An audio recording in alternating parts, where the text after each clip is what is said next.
नवाजुद्दीन सिद्दीकी ने जैसे ही अपने भाई और अपनी पत्नी पर 100 करोड़ की मानहानि का केस किया, तो जवाब में उनके भाई शमास ने नवाजुद्दीन सिद्दीकी के कारनामों की कुंडली खोलकर रख दी। उन्होंने पूरी डिटेल के साथ नवाजुद्दीन पर ऐसे ऐसे आरोप लगाए हैं जिसे जानकर नवाज के फैंस को बहुत बड़ा धक्का लग सकता है। अंजना पांडे, जो नवाज से शादी के बाद अब आलिया सिद्दीकी हैं, ने नवाज पर न केवल बच्चे छीनने का केस दर्ज कराया है, बल्कि उन पर जबरदस्ती करने, पैसे ना देना, चरित्र पर लांछन लगाना, टॉर्चर करना जैसे संगीन आरोपों के साथ भी केस दर्ज कराया है। ये तो केवल नवाज की पूर्व पत्नी के आरोप हैं, लेकिन उनके भाई शमास तो आरोपों में उनसे भी 2 कदम आगे निकले और उन्होंने भी कई मामलों में नवाजुद्दीन सिद्दीकी को कोर्ट में घसीटा है। तो क्या है पूरा मामला? आखिर उनके भाई द्वारा नवाज के किन अपराधों की बात की गई है और उन पर कौन से नए नए केस दर्ज किए गए हैं? चलिए जानते हैं। हेलो एवरीवन, हलचल इन बॉलीवुड पर आपका स्वागत है।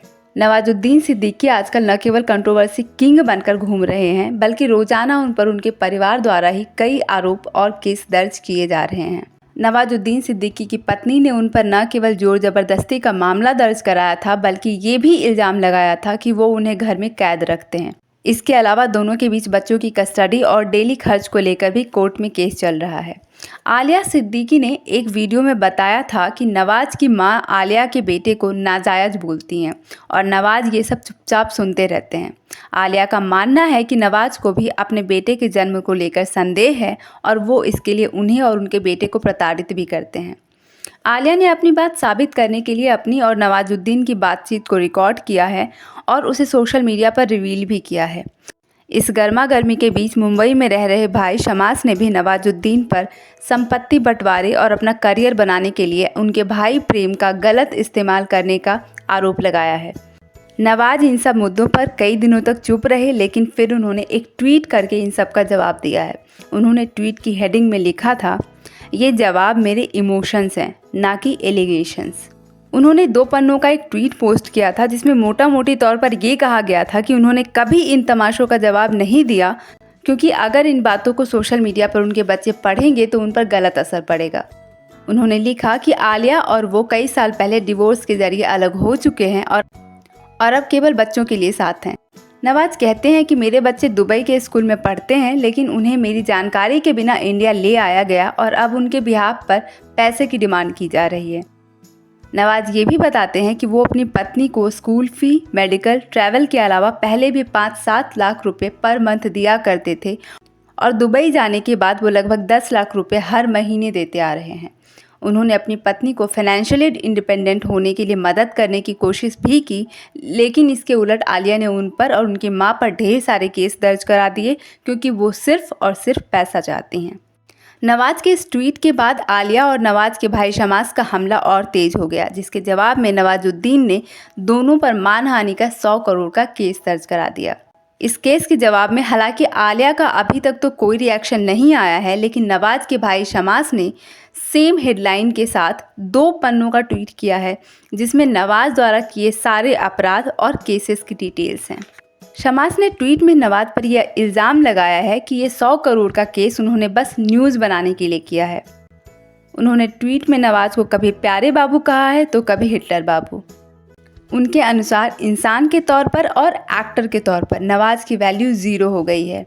साथ में नवाज की कंट्रोवर्शियल बायोग्राफी का हवाला देते हुए उन्होंने कहा है कि तुम औरत को सिर्फ भोग की वस्तु समझते हो, तुम कैसे हो वो सिर्फ तुम्हारे आसपास के लोग, खासकर फीमेल्स ही जानती हैं।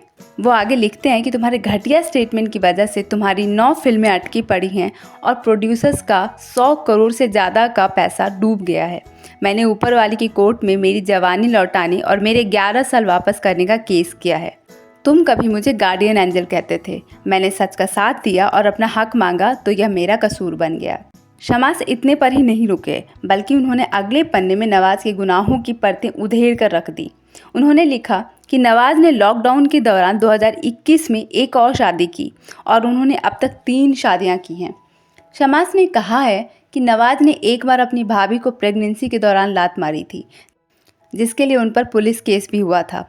नवाज पर सुनीता रजवार और निहारिका सिंह द्वारा मीटू का आरोप भी लगा था।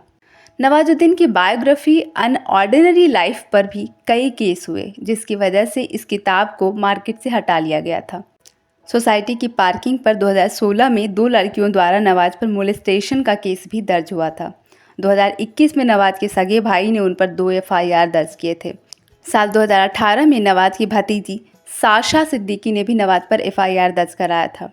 इसके अलावा नवाज पर स्टाफ को हैरेस करने, टैक्स में चोरी करने, फ्रॉड करने और घर की संपत्ति के बंटवारे के विवाद को लेकर कई सारे मामले दर्ज हैं। तो ये थे वे सारे आपराधिक मामले जो ऑलरेडी नवाज के ऊपर दर्ज हैं और जिन पर कार्रवाई चल रही है। नवाजुद्दीन सिद्दीकी की तरफ से हालांकि अभी तक इस पर कोई प्रतिक्रिया नहीं आई है, लेकिन उन्होंने अपने भाई शमास पर जो मानहानि का केस किया है उससे जुड़ी जानकारी ज़रूर बाहर आई है। जानकारी के अनुसार नवाज ने अपने छोटे भाई शमास को उनकी बेरोजगारी के कारण अपना मैनेजर बनाया था और पैसे और लेन देन से जुड़ी सारी चीज़ें उन्हें संभालने को दी थी। पिटीशन के अनुसार शमास ने पैसों में हेरफेर और प्रॉपर्टी में खुद को हिस्सेदार बनाना शुरू कर दिया। नवाज का कहना है कि इसमें उनकी पत्नी आलिया ने भी शमास का साथ दिया और दोनों ने मिलकर लगभग 20 करोड़ का गबन किया। जब नवाज को टैक्स चोरी के लिए 37 करोड़ का नोटिस भेजा गया तब उन्हें इस षड्यंत्र की भनक लगी और जब उन्होंने अपने भाई और पत्नी से अपनी संपत्ति वापस मांगी तो उन्होंने चीप वीडियो और सोशल मीडिया के जरिए उन्हें बदनाम करने की कोशिश की। नवाज के अनुसार इस बदनामी के कारण उन्हें अब सोशल गैदरिंग में शामिल होने में शर्मिंदगी महसूस होती है। एक दूसरे पर लगाए इन आरोपों और प्रत्यारोपों से नवाज के न केवल करियर पर असर पड़ा है बल्कि उनका पूरा परिवार एक कटघरे में आकर खड़ा हो गया है। इन सब में गुनहगार कौन है कौन नहीं ये समझना बहुत ही मुश्किल है और ये तो कोर्ट ही तय करेगी। लेकिन कोर्ट की भी यही कोशिश है कि नवाज और उनकी एक्स वाइफ आलिया समझदारी से इस मामले को आपस में सुलझा लें और इस गंदे माहौल का असर उनके बच्चों की पढ़ाई और परवरिश पर ना पड़े। आज के लिए बस इतना ही। अगर ये वीडियो पसंद आया तो इसे लाइक और शेयर ज़रूर करें। चैनल को सब्सक्राइब करना ना भूलें। कमेंट बॉक्स में अपनी राय ज़रूर दें। Thank you.